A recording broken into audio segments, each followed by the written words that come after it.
छात्रों, सबको नमस्कार। सभी कैसे हैं?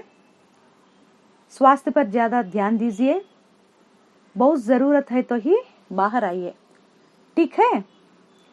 आज का जो पद्य भाग है, निस्वार्थ सेवा, है ना?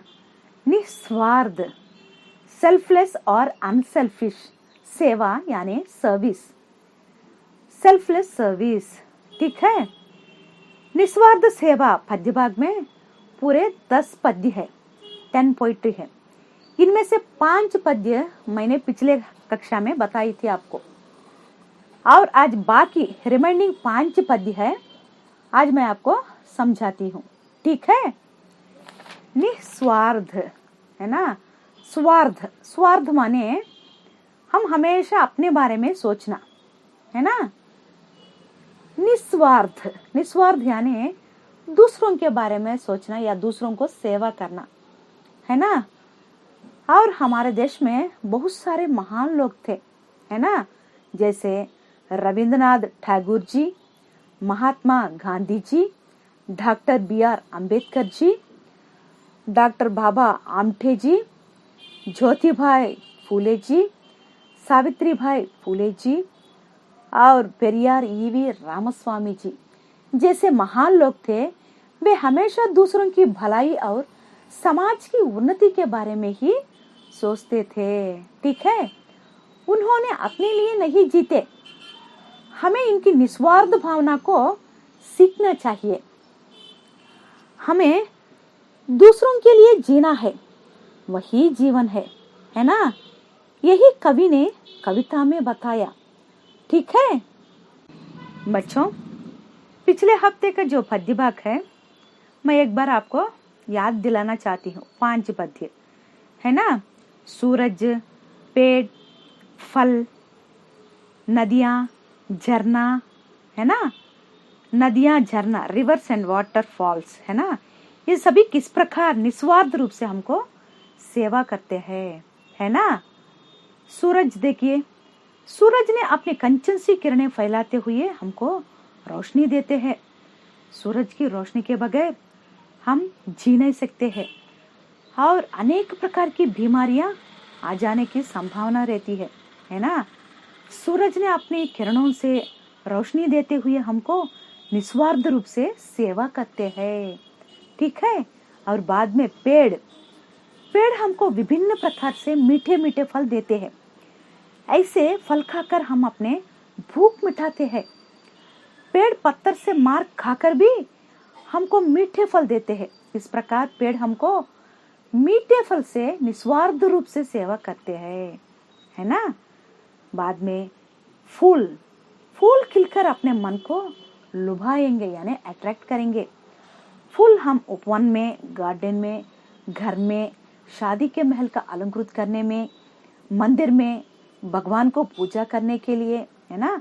ऐसा अनेक प्रकार से फूल हमें निस्वार्थ रूप से सेवा करते हैं, ठीक है? और बाद में नदियाँ, झरना, है ना? रिवर्स एंड वाटरफॉल्स, है ना? हमेशा अविरल, है ना? निस्वार्थ रूप से, रेस्टलेस से बहती रहती है और अपनी पानी से हमारे प्यास बुझाते हैं। सिर्फ हमारा नहीं बल्कि पशु पक्षी जानवरों के प्यास भी बुझाते हैं, है ना? मुख्य रूप से फसल को उगाने के लिए भी पानी की बेहद जरूरत है। इस प्रकार पानी हमको निस्वार्थ रूप से सेवा करता है, ठीक है? समझे है ना? बच्चों, सुन रहे हैं ना? जो आज का कक्षा में मैं 5 पद्य और भावार्थ समझाती हूँ, ठीक है? सुनिए। मधुमक्खी देखो, मधुमक्खी भी देखो, कठिन श्रम से निज सदन बनाती है। चूस चूस फूलों के रस से वह शहद बनाती है। मधुमक्खी यानी हनी बी, कठिन श्रम, हार्ड वर्क, है ना? शहद, हनी। सुनिए, आपको पता होगा कि मधुमक्खी कठिन श्रम से शहद बनाती है। किसके लिए? हमारे लिए या दूसरों के लिए, है ना? निस्वार्थ रूप से शहद बनाती है मधुमक्खी, है ना। मधुमक्खी फूल को ढूंढकर उसी पर बैठती है। फूलों में एक प्रकार का मीठा पानी होता है। उस मीठा पानी को अपनी जीभ से चूसती है और मधुमक्खी पेट में शहद के रूप में परिवर्तन हो जाता है ना, हनी के रूप में चेंज हो जाता है।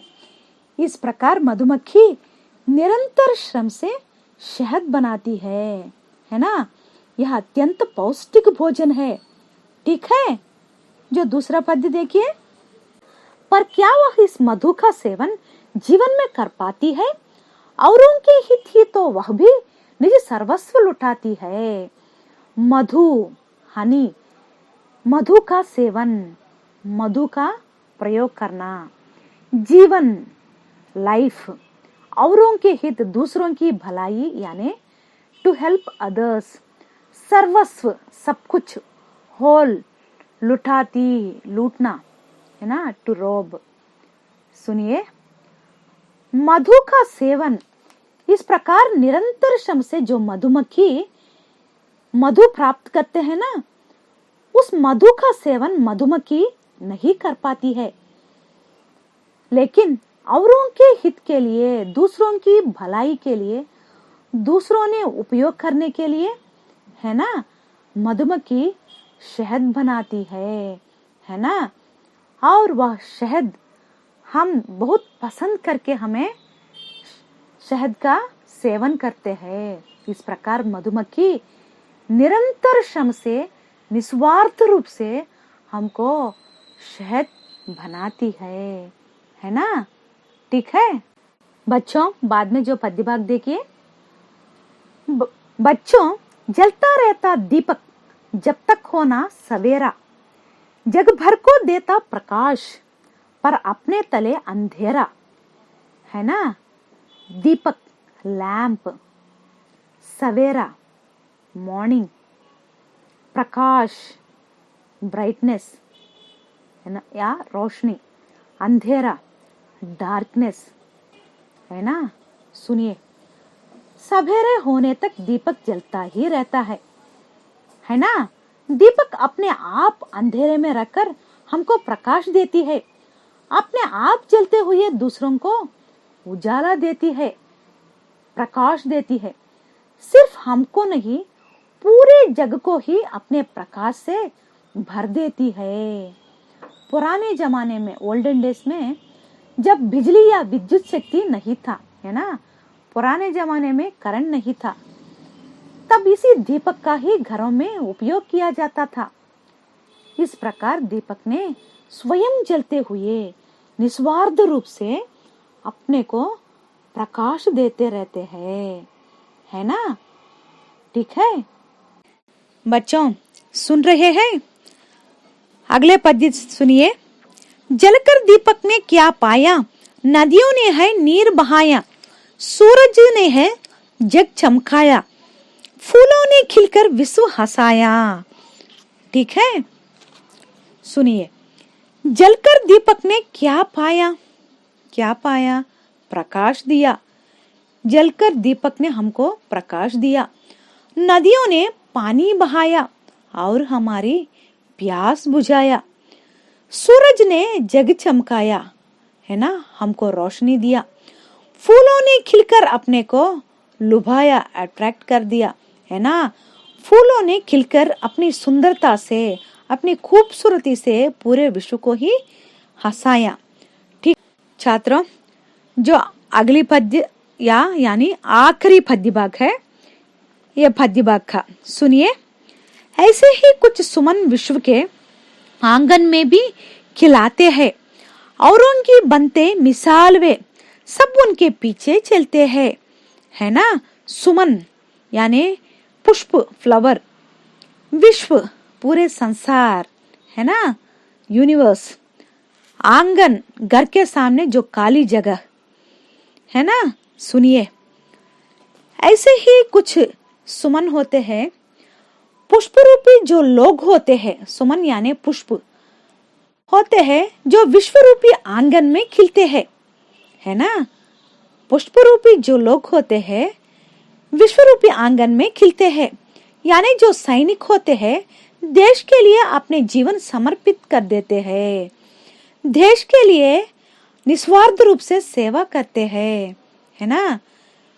वो बता रहे हैं जिस तरीके से सूर्य उगता है, फूल उपजाते हैं, उसी तरीके से विश्व में बहुत से लोग पुष्प रूपी सुगंध को बिखेरते हैं और सब उनके पीछे चलना चाहते हैं, उनका अनुकरण करते हैं, है ना। इसी प्रकार सैनिक व पुष्प की तरह सब जगह में बिखेरते हैं जब उसका खुशबू बलिदान हो जाता है ना। हमारे देश के लिए उनके जीवन को सैक्रिफाइस कर देते हैं, समर्पित कर देते हैं, हमारे देश के लिए निस्वार्थ रूप से सेवा करते हैं, है ना। हमें दूसरों के लिए ही जीना है, वही जीवन है, यही कवि ने कविता में बताया। ठीक है बच्चों, अब समझे है ना पूरे पद्य भाग। धन्यवाद छात्रों। जय हिंद, जय हिंदी।